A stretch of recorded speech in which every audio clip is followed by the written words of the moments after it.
Hi, I'm Mr. Cinnamon, and today we're going to draw baseball batting poses.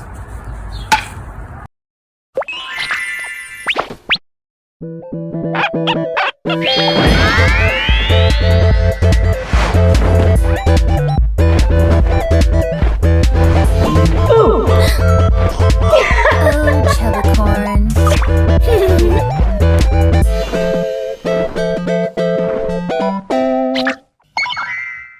So we'll start with a standard batting pose, right-handed batter, just before swinging at the ball. So notice I had a gesture line that went past the torso. That's going to be the front leg. We'll draw the back leg where most of the weight is on. And then there's that front leg following the gesture line. And then for the arms, we'll have the bat back. So I like to draw where the knuckles or hands are lining up first, and then I'll just connect the arms to the body. This helps me line up the bat, looking at a reference. It helps me just kind of determine where that angle of the bat will be. All right, so now just finishing up, cleaning up some of these lines here. And also the batter's helmet. Now, you'll notice a lot of these helmets, if you are an MLB fan, you'll notice that I'm drawing ear guards on pretty much every side of the helmet. I know with MLB, there's one open side and then there's one closed off side. So just keep in mind I'm drawing just to show that it's a batting helmet. All right, next one is a left-handed batter who's finishing his swing, his or her swing, and watching the ball sail over the outfield. Maybe it's like a home run swing. So you can see how that gesture line is pretty similar to the first one. It's that sweeping curve to the right. And we have the weight pretty much distributed evenly from the torso, split between the two legs. And now we'll have the one arm free of the bat. So this arm has released the bat. And the player looks up.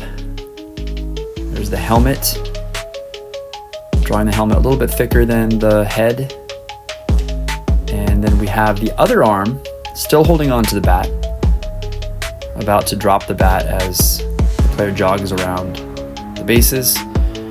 So you can see how the bat is low, and then the character is facing up and away. All right, this next one is another right-handed batter. I apologize, most of these are right-handed poses. If you want to draw a left-handed batter, then I would just suggest you reverse.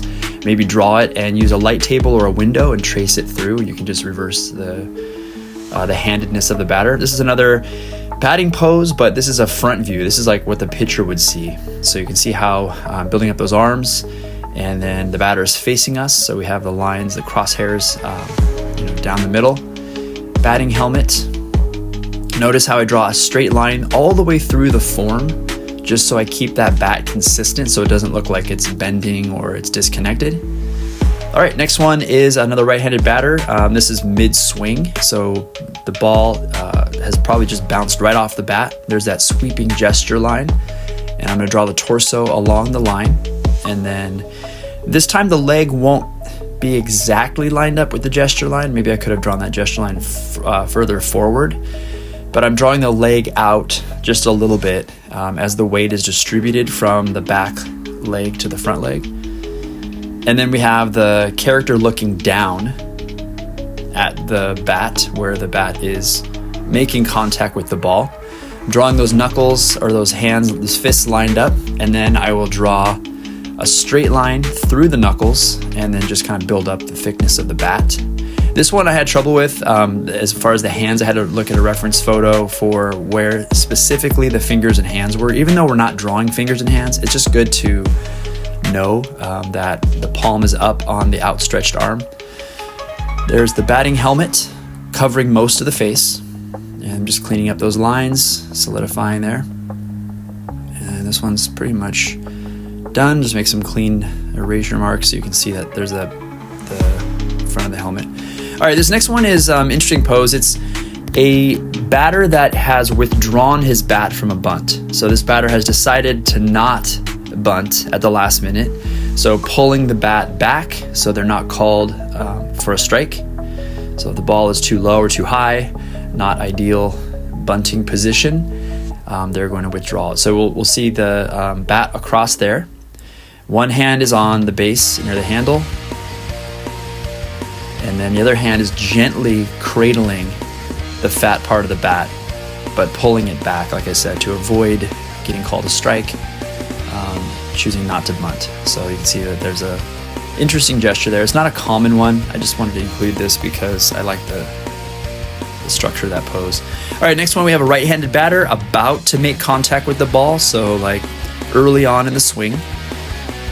And we're gonna draw no gesture line for this one because it really doesn't flow all the way through. This one was based on a young Little League player pose that I found. And so it's kind of the shifting weight, it looks kind of, has this awkward, like the batter is swinging at a ball that is pitch close to the body, like an inside pitch.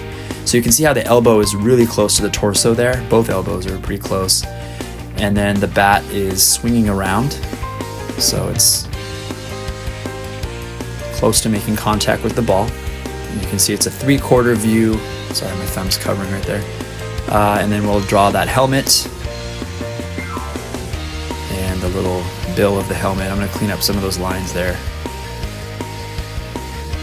All right, so there's that one. All right, next one is another right-handed batter, and this one is after the swing. So this is a follow-through, straight across, like a level swing. And again, no real gesture line here. I guess I could have drawn one to the back leg because it does follow some type of swoop, but I felt that the legs were a little bit not that much of a flow as the earlier poses. Okay, knuckles together, and then you can see how I'm building the forearms off of those fists. And then this arm's it's kind of weird. It's foreshortened on the upper arm, and then it reaches over, so the hands are twisting as the bat swings around. And so a little bit tricky, but the character is facing directly to the side, so it's like a side view of the batter, as if we were maybe down third baseline or something. All right, another right-handed batter. This one, again, is a follow-through of a big hit. So you'll see there's a gesture line right there, so that leg sweeps back, that leg closest to us, with the ball of foot planted down on the ground, and the other leg is slightly bent. So you can see that weight pretty evenly distributed between the two legs. We have a shoulder. We don't see the other arm. It's foreshortened. It's behind the torso, but we do see the arm still holding on to the bat. This was very similar to the second pose, where you had that follow through, just a different angle. And then the player is looking up at this massive hit. So there's the bat based on that straight line. All right, this next one is a left-handed batter preparing to bunt. Now this player knows they want to take this ball and try to bunt it. So you can see it's a very low crouch. We don't see much of the torso, it's foreshortened. And the upper legs are, especially that right leg, our left side leg is very foreshortened, the upper leg there. All right, so I have this straight line representing the bat, and then I will draw the hand gently cradling the sweet spot, or just below the sweet spot, I guess. And then the other hand is holding down close to the handle, or at the handle. And you can see how the player's head is very close to where the direction of the ball is going. So they're preparing to take that ball, lowering their head so they can accurately hit right on the bat where they want to hit and make that ball go exactly, drop down, so they can make a run for it. All right, this next one is going to just be an upper body. This is like umpire's view or catcher's view of the batter. So we're behind the batter, and I just want to draw a straight line across those knuckles for where the bat will be. And there's the helmet. We're drawing the forearm connecting to the top fist, and then drop down shoulder facing the pitcher. We can see a lower elbow, and then just some details for the helmet. I want to try to imply those like the difference between the helmet and the head. And here is the bat, just drawn in along that straight line, cleaned up those lines there. I'm going to clean up that forearm as well, just make sure those lines are very, very clear. And yeah, that's pretty much it. Thank you for watching. Make sure to subscribe if you haven't. I hope you enjoyed this video.